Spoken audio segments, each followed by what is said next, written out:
म्हणतात मी सक्सेसफुल का झालो, तर बिकॉज ऑफ मी खूप कमी गोष्टींवरती फोकस केलं म्हणून मी सक्सेसफुल झालो. आणि अजून एक आहेत ते जगातले सर्वात मोठे फायटर म्हणू शकतो, ब्रुसली. ब्रुसली काय म्हणतात माहितीये का, मला 10,000 किक मारणाऱ्यांची भीती नाही वाटत. किक म्हणजे लाता मारण्याची भीती नाही वाटत. 10,000 प्रकारच्या, तू उलटी मार तिरपी मार आम्हाला फरक नाही पडत.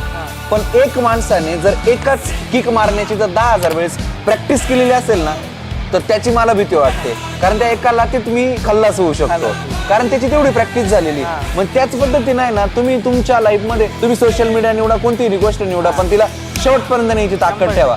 म्हणजे जर तुम्ही जर ती ताकद ठेवली ना, 100% तुम्हाला ग्रोथ भेटतेच. तसंच हे ब्रुसलीचं सुद्धा एक्झाम्पल आहे. तुम्ही एकच गोष्ट निरंतर करत राहा. सिंपल आहे राव, एक पाण्याचा थेंब आहे, जो सतत जर एका दगडावरती पडत राहिला ना, तर तो दगड फोडायची ताकद ठेवू शकतो. तर तुम्ही कंटिन्युटी कशातही ठेवा, मग ते सोशल मीडिया असू नाहीतर मग काही असो, तुम्हाला जिंदगीत सक्सेस भेटतात.